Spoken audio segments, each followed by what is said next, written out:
Hallo zusammen, hier ist Pascal von Neutrality Studies. Hola a todos, soy Pascal de Neutrality Studies y hoy hablo con el profesor Dr. Heinz Gärtner, un politólogo austriaco de la Universidad de Viena y un amigo personal mío. Heinz ha publicado recientemente un nuevo libro colectivo en alemán titulado Ideas sobre la paz positiva. Su visión de la paz en Europa es el tema sobre el que queremos hablar hoy. Así que Heinz, bienvenido de nuevo. Gracias, Pascal. Gracias por la invitación. Me alegra que estés aquí de nuevo y que podamos hablar de algo bonito, como tu visión, que reúnes en este libro colectivo sobre Europa y sobre cómo podría ser posible la paz. ¿Podrías contarnos algo sobre la idea del libro y la tesis general?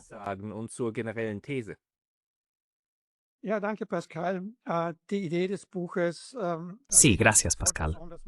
La idea del libro surge de que la paz puede interpretarse de diferentes maneras en la investigación sobre la paz. En este campo existe el concepto de paz negativa, que significa simplemente la ausencia de guerra y la ausencia de uso de la violencia. Esto incluye, por supuesto, una paz basada en la disuasión, es decir, una paz mediante la amenaza. Y simplemente pensé que deberíamos desarrollar y preparar ideas que tengan como contenido la paz positiva, es decir, ideas que no estén militarizadas, que no puedan implementarse mediante el uso de la fuerza militar. Porque, por supuesto, la idea de la paz positiva proviene de decir que la seguridad puede aumentarse de dos maneras.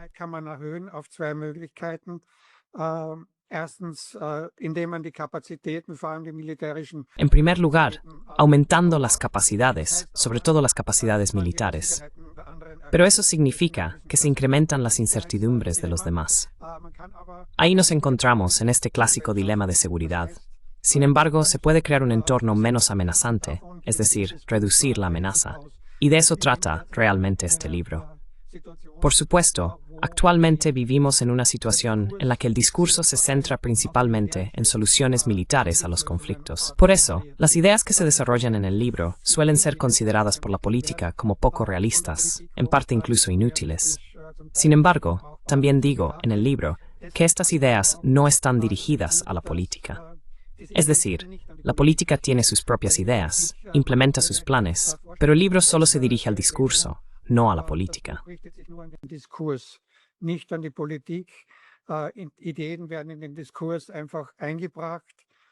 Las ideas se introducen simplemente en el discurso, y puede que en algún momento la realidad se acerque a estas ideas, lo cual, por supuesto, sería bueno y deseable. Si no ocurre, las ideas simplemente están ahí y existen. Tampoco deben perderse.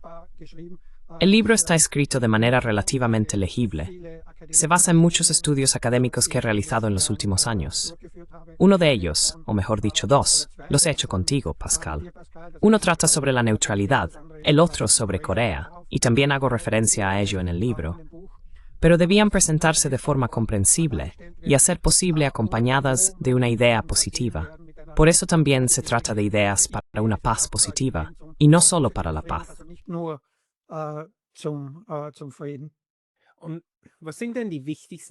¿Y cuáles son entonces las ideas más importantes de estas? Y también quiero plantear lo siguiente. Europa tiene una larga historia en el desarrollo de ideas. Si se hubiera juzgado el escrito de Immanuel Kant hacia la paz perpetua por lo realista que era en la época en que lo escribió, entonces ni siquiera habría tenido que escribirlo. Pero el hecho de que lo tengamos y de que queramos desarrollar ideas sobre cómo puede ser una paz buena y positiva, eso también tiene una larga tradición. Al igual que la belicosidad en Europa, lamentablemente también tiene una larga tradición. Pero ¿cuáles serían entonces las ideas más importantes sobre cómo, especialmente en Europa, se puede lograr la paz?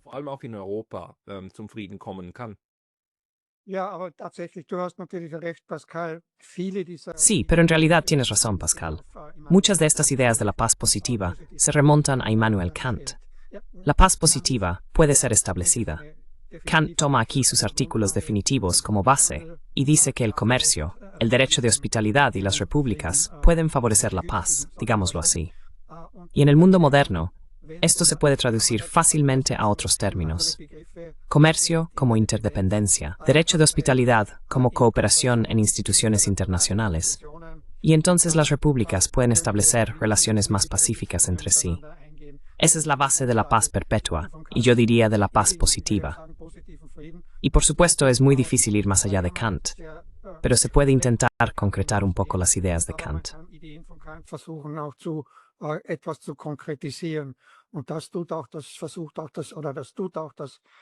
Y eso es precisamente lo que hace el libro con algunas propuestas. Sí, así que voy a retomar uno de nuestros temas comunes. Uno de ellos son los desarrollos geopolíticos que tenemos por delante y los efectos que ha tenido o tiene la guerra en Ucrania. No me da miedo abordar temas concretos. Y hemos visto que tras esta unipolaridad se está formando una rivalidad entre grandes potencias. Y no se trata solo de una multipolaridad pura. Es un poco un eufemismo pensar que todas las potencias mundiales tienen la misma fuerza. Las estrategias de seguridad estadounidenses hablan más bien de una rivalidad entre grandes potencias, lo cual es cierto.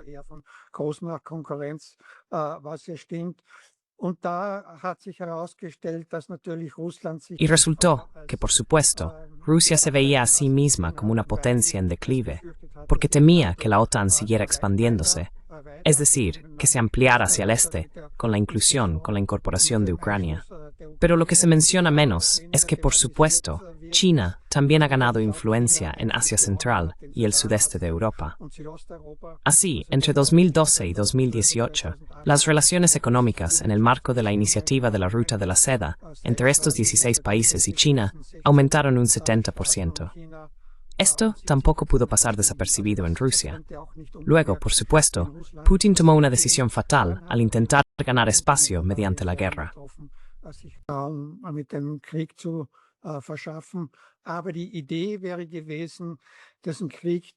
Pero la idea habría sido también prevenir esta guerra. Y ahora no se puede decir si habría sido posible evitarla. No se intentó diciendo, bueno, si Ucrania realmente se declara neutral de manera creíble, Ucrania de hecho estaba ya en camino hacia la OTAN, entonces probablemente se podría haber persuadido a Rusia y a Putin de no emprender una acción militar. Así que aquí hay una propuesta positiva de paz, la neutralidad de Ucrania. Y el artículo que ya escribí en marzo de 2014, antes de la invasión rusa de Crimea, lo escribí precisamente diciendo: el futuro de Ucrania será o permanentemente neutral o permanentemente dividido.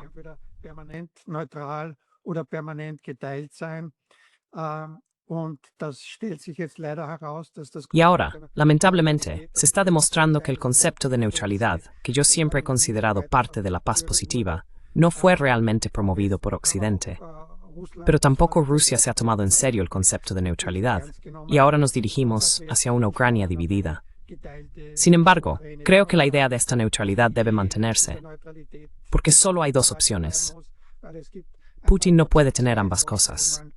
No querer cederse a Ucrania y al mismo tiempo impedir que Ucrania se una a la OTAN. Pero Zelensky tampoco puede tener ambas cosas.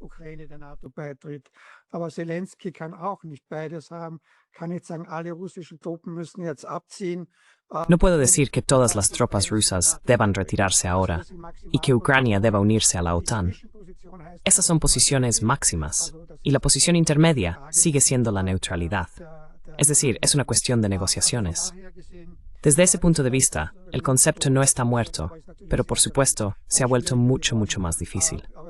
Pero como hemos visto, la división de Alemania también se superó finalmente en el marco de las negociaciones con Gorbachev y el proceso de la CSC después de mucho tiempo. Y no descarto que una neutralidad de Ucrania también pueda ser un concepto de futuro, si se toma como base la idea de la CSC, que en Europa, ya que mencionas Europa, la seguridad es simplemente indivisible.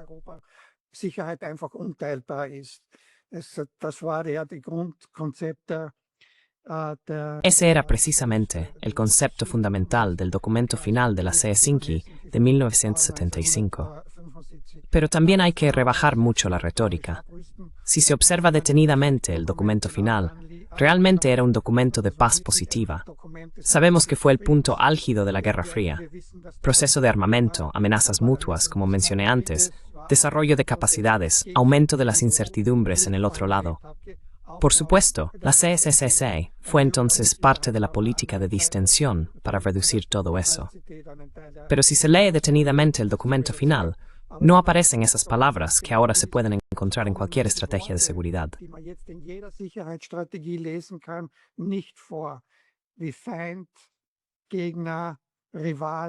¿Qué hostilidad?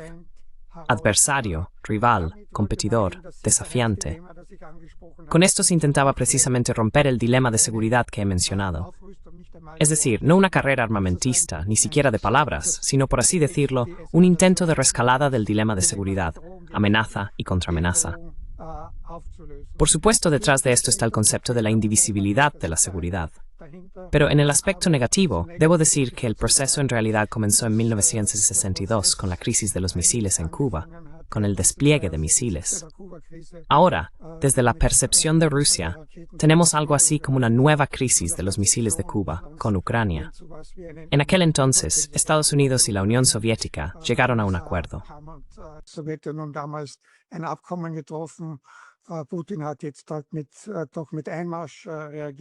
Putin ha reaccionado finalmente con la invasión, lo que creo que fue una reacción equivocada.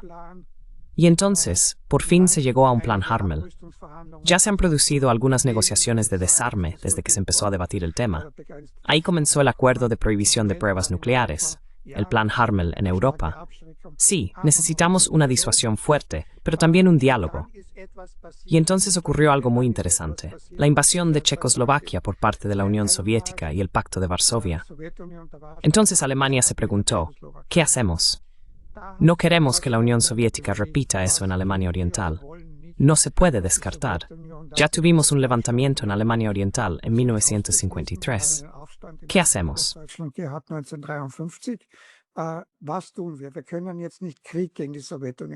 Ahora no podemos hacer la guerra contra la Unión Soviética. No se vislumbraba ninguna solución militar. ¿Qué se pensó entonces? Una semana después de la invasión, una delegación alemana viajó a Moscú y dijo que necesitábamos un sistema de seguridad cooperativo en Europa. La Unión Soviética siempre estuvo algo abierta a un sistema de seguridad cooperativo así. Sin embargo, siempre quiso mantener a la OTAN fuera. Ese era un motivo de la Unión Soviética. Pero esta vez se negoció al respecto. Y entonces se llegó a los tratados del Este, al Acuerdo de Berlín, poco a poco. De alguna manera, también se reconocieron las áreas de influencia aceptadas de la Unión Soviética.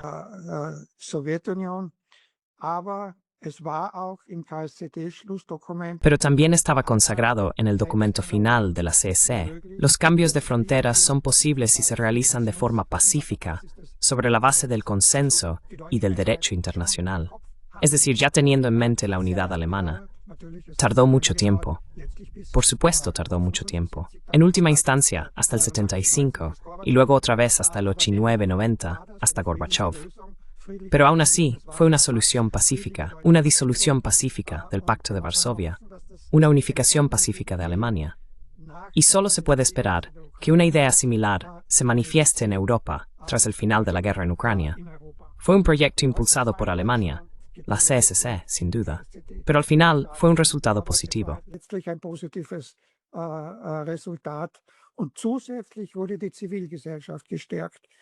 Y además, se fortaleció la sociedad civil con la Carta 77 en Checoslovaquia, que se basó en los principios de la CSC. Y eso llevó a una cooperación muy estrecha con los fundadores de la Carta 77. Yo trabajé con uno de los fundadores, Stanislav Miloslav, y con Gorbachev. Por eso, Stanislav Miloslav mencionó en un volumen colectivo que edité en 1984 3 condiciones bajo las cuales se disolvería el Pacto de Varsovia. Primero, deben producirse reformas en Europa del Este, como ocurrió en Checoslovaquia, también en Polonia, y hubo intentos también en Hungría y Rumanía. Segundo, la Unión Soviética debe perder posiciones de superpotencia, lo que ocurrió en aquel entonces. Ahora tenemos, por así decirlo, el acercamiento entre Estados Unidos y China, el debilitamiento de la Unión Soviética.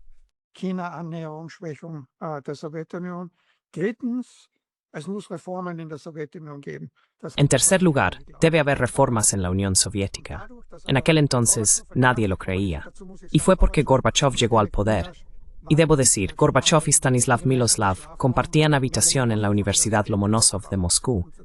Y como Miloslav y Gorbachev finalmente coordinaron el proceso, aunque Gorbachev, como Miloslav le reprochó más tarde, dijo, «Habéis llegado demasiado pronto».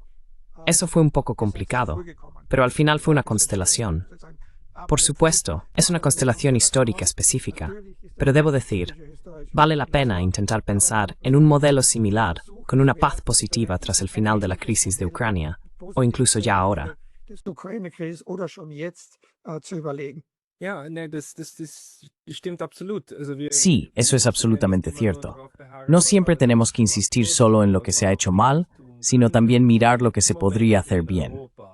Y hay momentos en Europa, y el proceso de la CSC es uno muy importante, en los que también hemos reducido la retórica y de hecho hemos iniciado al menos una orden de paz positiva para el continente.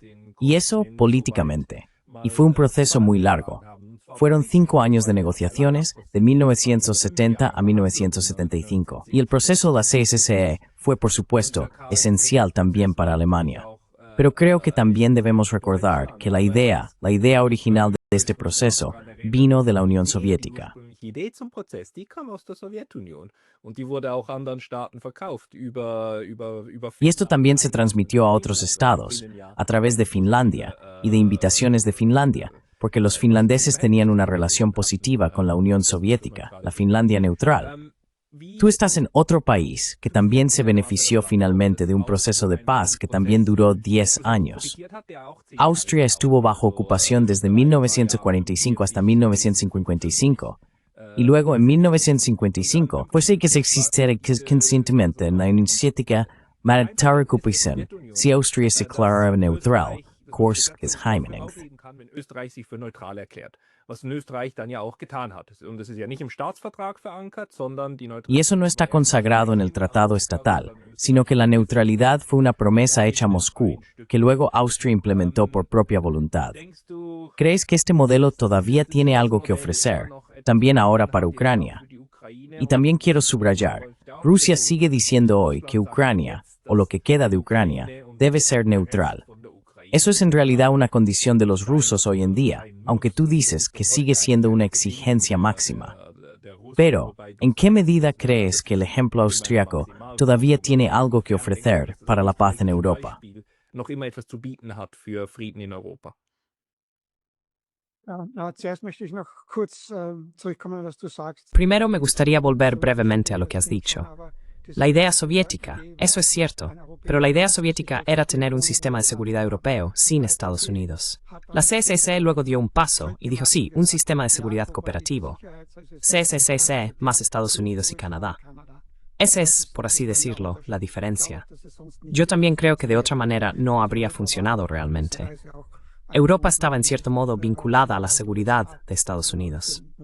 Se puede debatir si eso funciona o no, pero la idea era que no se quería desvincular de Estados Unidos, lo que probablemente habría sido en parte la intención de la Unión Soviética.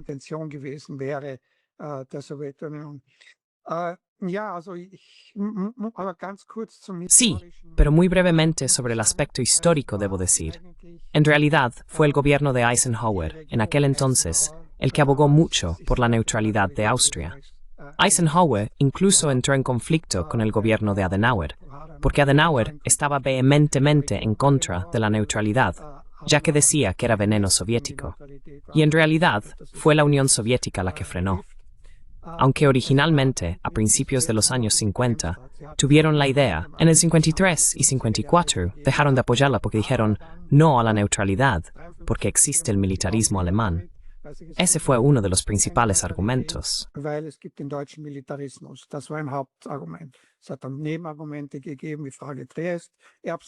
Luego hubo argumentos secundarios, como la cuestión de Dresde, las deudas de guisantes.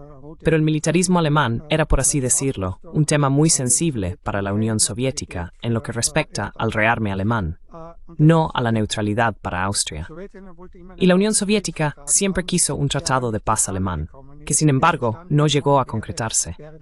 Si se hubiera concretado, quizás la neutralidad habría llegado antes. Y solo cuando se tomó la decisión de que Alemania se uniera a la OTAN sin Austria, eso fue en otoño, palabra clave, Acuerdos de París, 1954, entonces la Unión Soviética aceptó que Austria pudiera ser neutral. Así que la narrativa histórica de que la neutralidad fue impuesta a Austria por la Unión Soviética no es cierta en absoluto.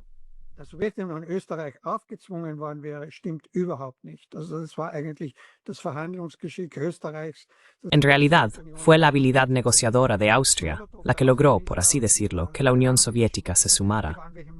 Molotov, el ministro de Asuntos Exteriores, y Karanovich estaban vehementemente en contra de la neutralidad austriaca hasta el final. Pero el canciller Raab fue lo suficientemente astuto como para negociar con la facción de Khrushchev, que era más abierta. Así que, en cierto modo, también existía un conflicto interno sobre este tema en la Unión Soviética. Visto así, la Unión Soviética finalmente aceptó retirar también sus tropas. Por cierto, debo decir que el Tratado de Estado solo fue posible después de que el 10 de mayo la RFA se uniera oficialmente a la OTAN, y solo entonces Austria obtuvo el Tratado de Estado. Ist sozusagen hat Österreich den Staatsvertrag bekommen. Also ein paar Tage danach. Nicht? Also sozusagen das war ein sehr enges Verhältnis. Unos días después, era una relación muy estrecha. Si no hubiera sido así, Austria realmente habría sido dividida. Era de esperar que las tropas soviéticas se quedaran si, por así decirlo, la parte occidental de Austria se hubiera unido a la OTAN junto con Alemania. Y ahí, por supuesto, existe esta analogía con Ucrania. Si Ucrania se une a la OTAN, con toda seguridad, las tropas rusas se quedarán. Y eso para mí ya era previsible en 2014. Algunos incluso lo dijeron ya en 2008. Luego, en el artículo de 2014, también lo escribí o lo destaqué constantemente. Y eso fue antes de la invasión de Crimea. Es decir, aún no estaba claro que las tropas rusas fueran a invadir. Also es war noch nicht klar, dass die russischen Truppen einmarschieren. Aber wir hatten die russischen Milizen. Pero ya teníamos las milicias rusas en el este y sur de Ucrania, por las razones que fueran. Siempre hay razones, claro. Pero estaban allí, y no se habrían ido si Ucrania hubiera ingresado en la OTAN. Ese fue uno de los motivos por los que Rusia habría mantenido esas milicias. Y yo ya preveía en aquel entonces que se iban a formar, de manera similar a como los estadounidenses fueron aumentando y enviando tropas a Vietnam después de Kennedy. Así que eso era previsible. La invasión no se preveía. Pero por eso la idea, porque tú dices que Rusia sigue teniendo la neutralidad. Con todos los representantes rusos con los que hablé sobre la neutralidad después de 2014, ninguno quería oír la palabra neutralidad. Die wollten das Wort Neutralität nicht hören. Die haben immer nur gesagt, nicht NATO-Beitritt. Warum Neutralität? Siempre decían no a la adhesión a la OTAN. ¿Por qué neutralidad? No se pueden estacionar y mantener milicias en un estado neutral. Y eso siempre estuvo en segundo plano. La neutralidad es más que simplemente no ingresar en la OTAN. Y solo mucho después, Rusia adoptó esa narrativa de la neutralidad, porque sonaba bastante bien. Y si dices ahora, o sea, las dos posiciones máximas se mantienen. Estambul, creo, habría sido una oportunidad en marzo-abril de 2022. También estaba en la agenda, retirada de las tropas rusas a cambio de la neutralidad con una regulación para las minorías que se establecería en Minsk, etc. No se sabe hasta qué punto se discutió esto con Putin. Tampoco era un acuerdo cerrado, pero sí una base diplomática. Vertrag, aber es war eine diplomatische Basis. Also meiner Meinung nach hätten die Europäer da anknüpfen sollen. En mi opinión, los europeos deberían haber retomado ese punto y ver hasta dónde podían llegar con ello. Luego se discutieron garantías de seguridad. Ahí hubo ciertas dificultades, evidentemente.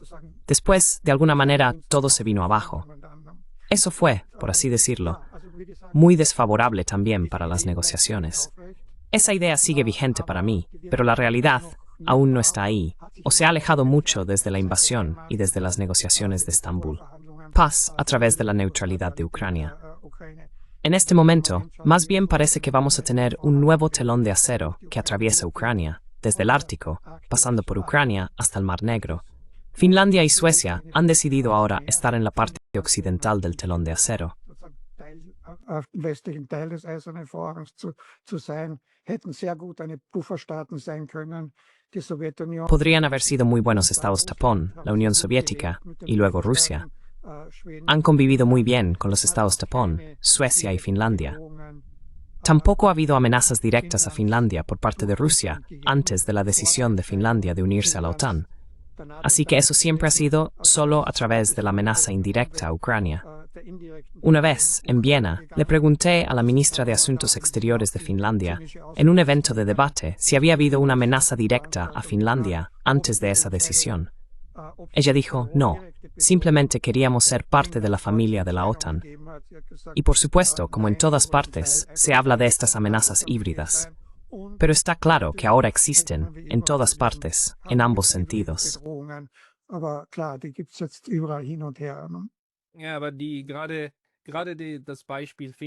Sí, pero precisamente el ejemplo de Finlandia y Suecia es para mí paradigmático, porque no se trata solo de una adhesión a la OTAN. Ahora también hay 15 y 17 bases militares respectivamente. No recuerdo cuál de los dos países tiene 15 y cuál 17, pero se trata de un rearme militar relativamente masivo, no solo con las armas directas y los acuerdos firmados, sino también con el acceso de personal estadounidense en territorio finlandés y sueco. Y no se trata de accesos de la OTAN, son simplemente bases estadounidenses que ahora están estacionadas en esa proximidad. Y los acuerdos también establecen que estas tropas pueden estacionar cualquier tipo de armamento en territorio finlandés y sueco. ¿No se está metiendo Europa directamente en el próximo escenario de amenaza? Y no se convierten estos países en objetivo de ataques en lugar de aumentar su seguridad.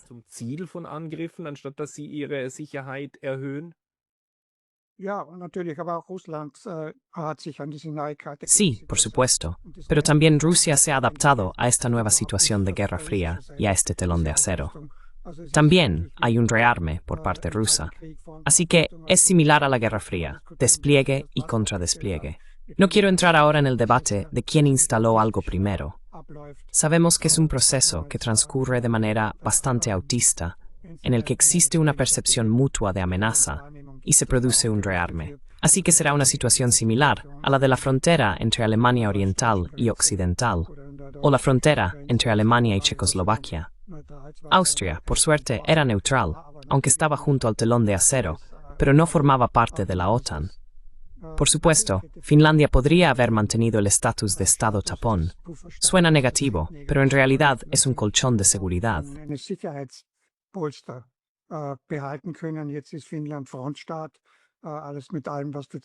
Ahora Finlandia es un estado fronterizo, con todo lo que eso implica. También se está construyendo una llamada valla inteligente en la frontera ruso-finlandesa. Es similar al muro de la Guerra Fría, solo que un poco más moderno. Se dice que se hace por los migrantes, pero en realidad es por Rusia. Y antes se podía ir de Helsinki a San Petersburgo en un fin de semana. Todo eso se ha acabado. Realmente tenemos un telón de acero, una carrera armamentista opuesta. Y ese es exactamente el patrón de la Guerra Fría. Y por supuesto, cuando los países son miembros de una alianza y están del otro lado de la Unión Soviética, es decir, la gran potencia percibida como amenazante, entonces se convierten en el primer objetivo. Eso está claro.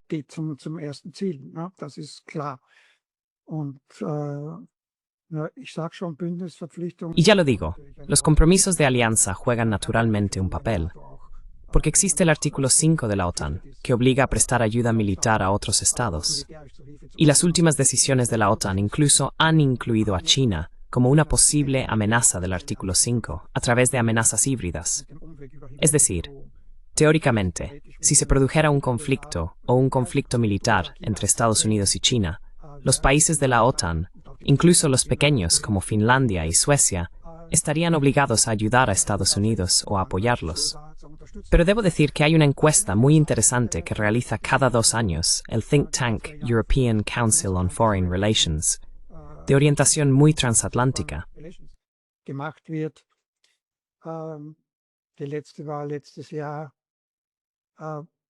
La última fue el año pasado. Se preguntó a la población de los Estados miembros europeos de la UOMN de qué lado estarían si ahora surgiera un conflicto entre Estados Unidos y China. Ni siquiera se preguntó por un conflicto militar. En la última encuesta se incluyó a Taiwán, y entre el 60 y el 65% de los ciudadanos de la UNM, es decir, los ciudadanos, no los gobiernos, dicen que preferirían ser neutrales. no tantos con Estados Unidos, es decir, un 30%, pero por supuesto muchos menos con China, eso fue menos del 10%. Pero la mayoría dice neutral, así que hay cierta racionalidad aquí, en la situación de una polarización global y europea, posicionarse de manera neutral para no, como dicen los politólogos estadounidenses, verse arrastrados, crear un enredo en conflictos ajenos. Entanglement in fremde Konflikte. Eso es muy esperanzador, pero a menudo son precisamente las poblaciones las que realmente anhelan la paz. Lo vemos también en Ucrania. Hay un deseo de paz en Ucrania. De hecho, Zelensky fue elegido como el candidato de la paz, el señor Donald Trump fue elegido en Estados Unidos como candidato de la paz. Así que presentarse como pacificador siempre es algo positivo. Y en realidad también hay esperanza. La pregunta entonces es, ¿por qué no se llega a eso? Pero aún tengo una pregunta para ti sobre... Perdona, tenía algo en la punta de la lengua, pero ahora se me ha ido.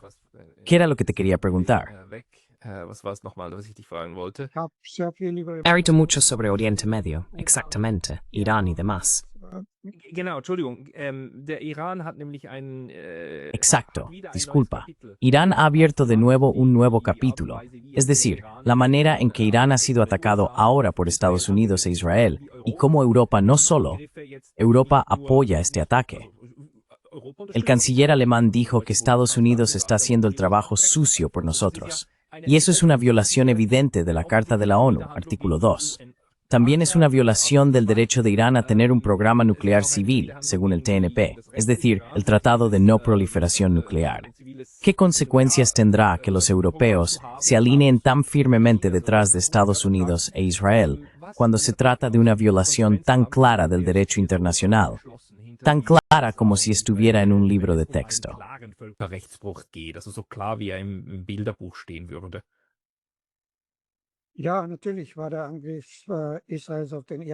Sí, por supuesto que el ataque de Israel contra Irán no fue compatible con la prohibición del uso de la fuerza, como dices, artículo 2.4. Y tampoco una guerra preventiva está justificada en la Carta de la ONU. La autodefensa, como fue presentada por los europeos según el artículo 51 de la Carta de la ONU, solo se aplica cuando existe un peligro inminente. Así que este peligro que Israel ha presentado aquí, de que Irán está cerca de tener una bomba atómica, no es motivo para violar la prohibición del uso de la fuerza. Porque como dije, muchos siempre se sienten amenazados.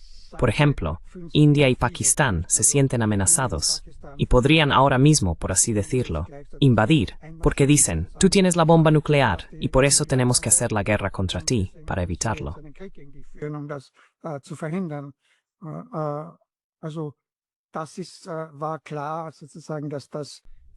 Estaba claro que eso no se sostenía desde el punto de vista del derecho internacional. Los expertos en derecho internacional han acordado que la línea en la que se puede hablar de una amenaza inminente es, por ejemplo, el caso de 1967, cuando los ejércitos árabes y egipcios se acercaron a Israel e Israel realizó un ataque preventivo. Eso, dicen los expertos en derecho internacional, es compatible con la autodefensa, pero la mera existencia o la percepción de que podría surgir una amenaza nuclear, por supuesto, no es suficiente según el derecho internacional. Lo que ocurrió, sin embargo, es que el dilema de seguridad se agravó y comenzó después de que el presidente Trump se retirara en 2018 de ese acuerdo nuclear, al que Irán sí había cumplido.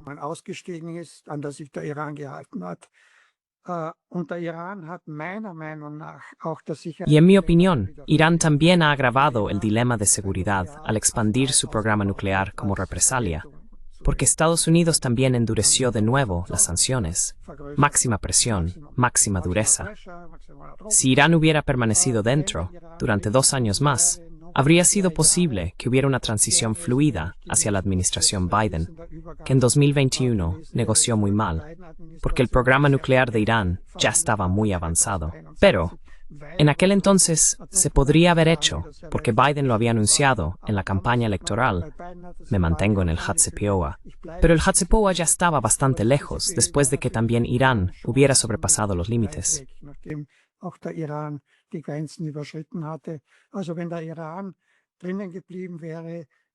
Si Irán hubiera permanecido dentro, probablemente el JCPOA habría seguido en vigor bajo Biden, así que dudo que Trump, a posteriori, se hubiera retirado. El dilema de seguridad ya se ha agravado, y por supuesto, ahora también se ha intensificado en dos niveles. En el nivel de la OIE en Viena, donde los europeos dicen que Irán no ha cumplido con ciertos requisitos. Es decir, no ha proporcionado información correcta pacíficas en cerebro enriquecidas que estén en el año 2020. No ha dado suficiente información. Y, aunque va contra el equipo nuclear.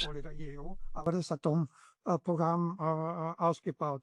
Das war eine Rechtfertigung für Israel. Eso fue una justificación para que Israel iniciara el ataque ahora.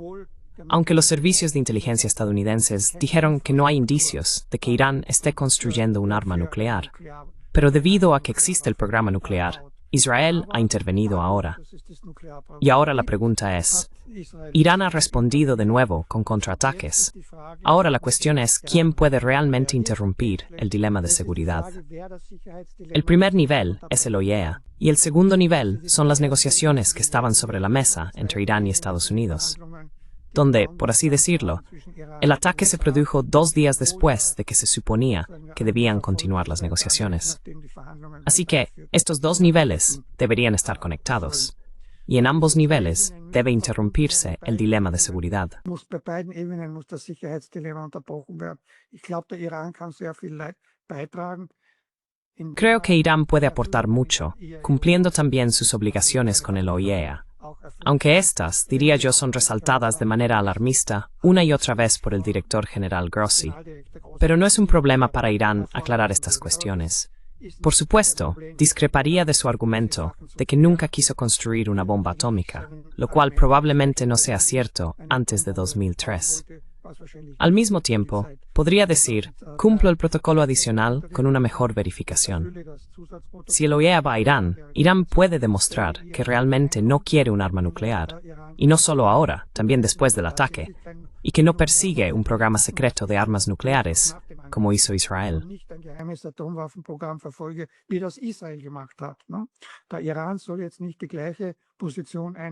Irán no debería ahora adoptar la misma posición que Israel ha mantenido desde los años 60, es decir, construir una bomba atómica en secreto.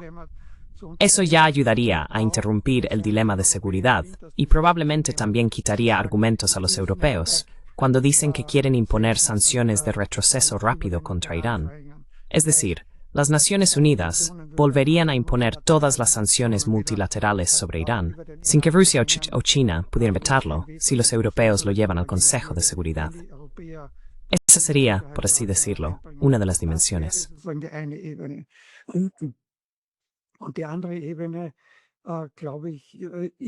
Y el otro nivel, creo que es factible si uno se aleja de las dos posiciones máximas. Asumir que Irán quiere tener un arma nuclear, mientras que Irán dice que no la quiere. Y Trump originalmente también dijo que se podía imaginar que Irán enriqueciera a bajo nivel, es decir, que siguiera un programa nuclear limitado, y luego cambió esa posición. Así que si ahora la posición máxima de Trump, si la abandona, y vuelve a su propia posición, y dice, bien, enriquecimiento bajo o un programa nuclear limitado, Irán deja claro, con verificaciones, que no va a ampliar más su programa nuclear. Primero lo introduce, luego lo reduce.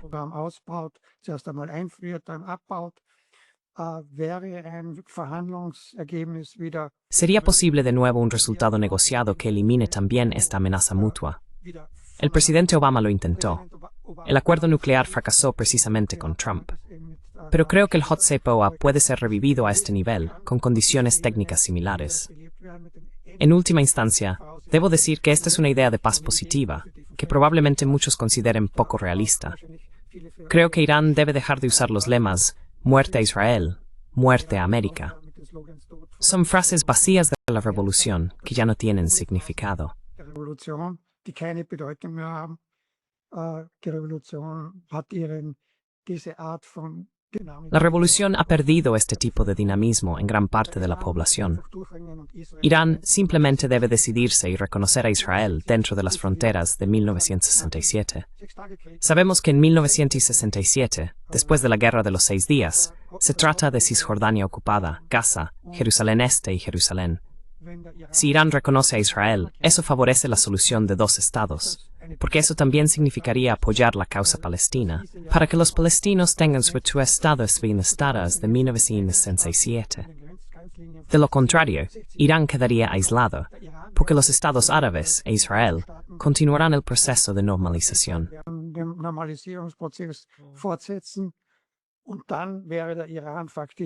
Y entonces Irán quedaría de hecho aislado. Si reconoce a Israel, eso por supuesto pondría a Israel en ciertas dificultades, sobre todo a Netanyahu, que en realidad no quiere una solución de 2 estados. Muchos dicen que es completamente irrealista. Yo digo que es la única posibilidad. Irán saldría de su aislamiento y nadie podría oponerse a que Irán reconozca a Israel. Y también la narrativa negativa, la narrativa antisemita hacia Irán, simplemente desaparecería. Así que ayudaría todos a Irán y también a los palestinos.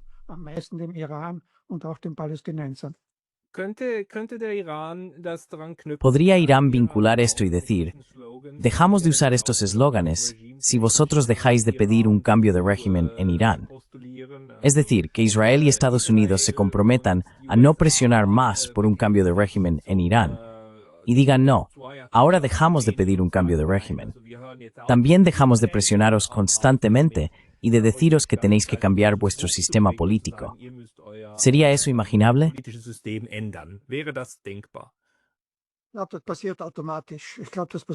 Eso sucede automáticamente. Creo que eso sucede automáticamente. Quiero decir, todo ese discurso sobre el cambio de régimen es también una frase vacía que realmente no se puede llevar a cabo. Y si se intenta, termina en el caos o en una dictadura militar. Conozco a pocos en la oposición iraní que crean que eso llevará al éxito, porque la mayoría de los iraníes aman su país, aunque no amen tanto a su gobierno, pero no quieren que el país se desintegre o termine en el caos o en una dictadura militar. Así que, por así decirlo, eso necesita tiempo. Sin embargo, por supuesto, las narrativas opuestas que existen en la historia, lo describo también en detalle en el libro, deben ser superadas. Por ejemplo, que Estados Unidos y el Reino Unido derrocaron al primer ministro democráticamente elegido Mossadegh en 1953. Esa es una narrativa importante para Irán.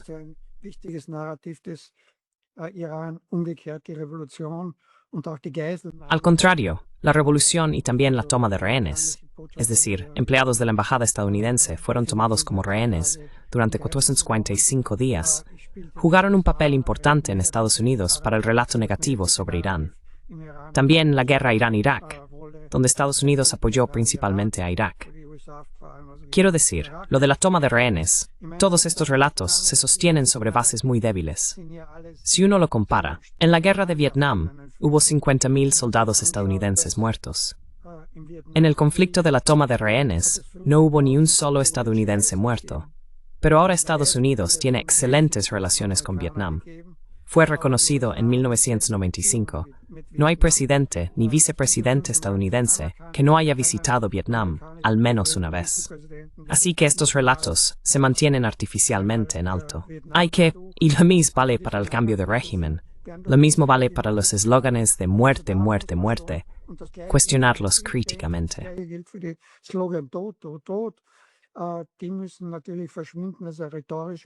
Por supuesto, tienen que desaparecer. Así que el desarme retórico también puede, al menos por ahora, mitigar retóricamente el dilema de seguridad. Me gustaría hacer otra propuesta, que puede parecer poco realista, si me lo permites, Pascal, en este contexto. Esta idea de una zona libre de armas nucleares en Oriente Medio es sin duda una buena idea. Fue iniciada por Egipto en 1975. Los estados árabes, como Irán, lo han subrayado repetidamente, señalando que Israel es el único estado con armas nucleares en la región, pero no avanza realmente. Por supuesto, ya existe otra solución para interrumpir este dilema de seguridad aquí. Irán podría decir, bien, sigo siendo un país libre de armas nucleares y me uno a la zona libre de armas nucleares de Asia Central. Zentralasien bei. Der Iran wollte das sogar schon einmal 2003. Irán ya quiso eso una vez en 2003. En aquel entonces, Estados Unidos lo impidió. Por supuesto, Irán debería recibir a cambio que Estados Unidos firme y ratifique los protocolos del tratado, que Estados Unidos, es decir, los estados con armas nucleares, no amenacen ni ataquen a los estados en la zona libre de armas nucleares. Eso es, por así decirlo, un protocolo. Irán, por supuesto, tendría que exigirlo. Al mismo tiempo, los estados árabes podrían unirse a la zona libre de armas nucleares de Belendaba en el norte de África. Egipto ya lo ha firmado, pero no lo ha ratificado. Probablemente ya se han olvidado de que lo firmaron, porque no se ha vuelto a oír nada de los políticos egipcios al respecto.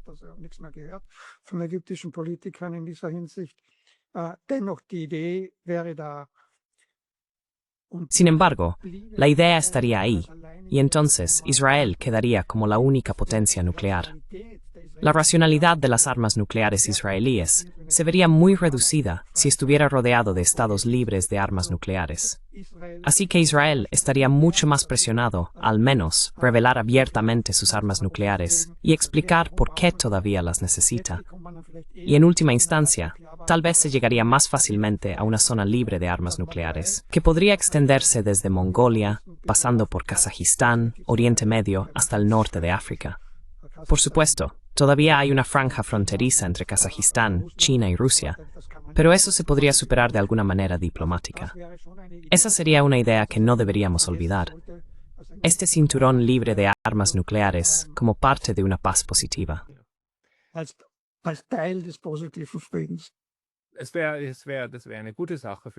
Eso sería algo bueno para una paz positiva. Por eso me preocupa que ahora, después de Ucrania, es decir, un país libre de armas nucleares que también fue atacado por un estado nuclear, tengamos ya el segundo ejemplo en el que un estado libre de armas nucleares, Irán, ha sido atacado por dos estados con armas nucleares. Así que esto es, sería muy positivo si pudiéramos cambiar esto y ofrecer garantías de seguridad que realmente se cumplan en Stef Males sin Coignares. Geben könnten an nuklearwaffenfreie Staaten, aber im Moment scheint mir die Logik eher Pero en este momento, la lógica me parece más bien al revés, porque lamentablemente la historia muestra ahora mismo, si Irak abandona su programa de armas nucleares y de armas de destrucción masiva, entonces sucede lo de Irak. Si Libia hace lo mismo, entonces hay un cambio de régimen. Así que en todos los lugares donde se desmantelan armas, después vuelve a haber violencia. Por lo tanto, la pregunta sería, ¿cómo podemos hacer que el desarme no solo sea atractivo, sino también seguro? Es decir, ¿cómo se puede lograr sin armas?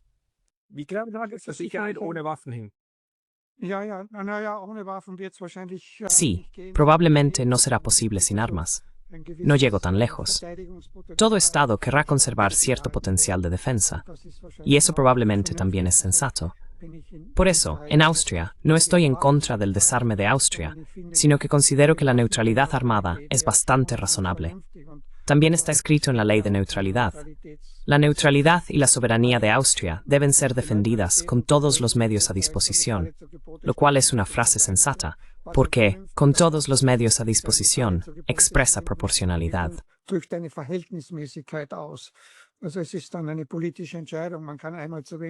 Entonces es una decisión política. Se puede hacer demasiado poco, pero también demasiado. Sin embargo, no se puede descartar la capacidad de defensa. No obstante, a partir de cierto nivel, el dilema de seguridad se agrava y aumenta la inseguridad de los demás. Por lo tanto, hay que considerar también las inseguridades de los otros, es decir, reducir el nivel de amenaza. Y ahí hay un límite. En este momento, como bien dices, la única solución es aumentar la seguridad, incrementando las capacidades militares. Incluso la Unión Europea en realidad solo discute eso.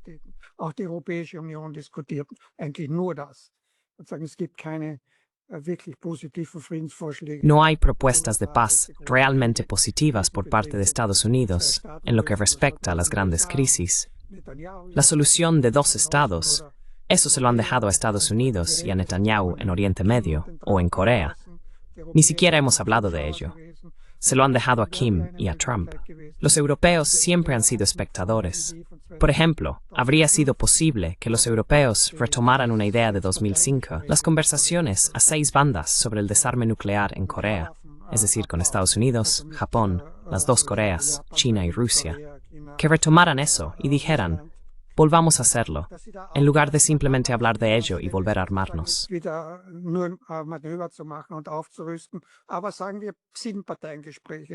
Pero digamos que unas conversaciones a 6 bandas con la inclusión de la UR serían, por supuesto, una iniciativa sencilla, pero tampoco eso viene realmente de la UR. No hay verdaderas propuestas diplomáticas, ni siquiera propuestas de mediación. Lamentablemente, tengo que decir que por ello, la UE también se ha marginado, porque simplemente rearmarse no significa en absoluto una solución. Y ese es mi argumento en el libro. Las soluciones políticas han sido olvidadas. Y si dices que ahora todo va en otra dirección, tienes razón. Por eso creo que las ideas del libro son aún más importantes, para mostrar que también podría ser de otra manera. Deben mantenerse vivas.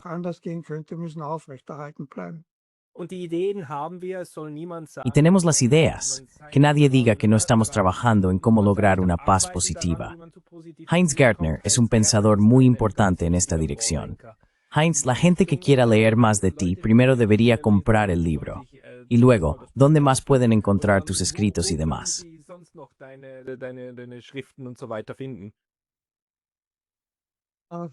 Sí, estoy en Internet. Y allí hay, por así decirlo, una lista de publicaciones. Pondré la lista de publicaciones como enlace en la descripción del vídeo. Pero creo que está bastante bien echar un vistazo a la lista de publicaciones al final del libro. Esas son, por así decirlo, las publicaciones a las que el libro también hace referencia. Como he dicho, ahí también están incluidas nuestras publicaciones. Lo pondré todo en la descripción. Heinz Gärtner, muchas gracias por tu tiempo hoy. Gracias, Pascal.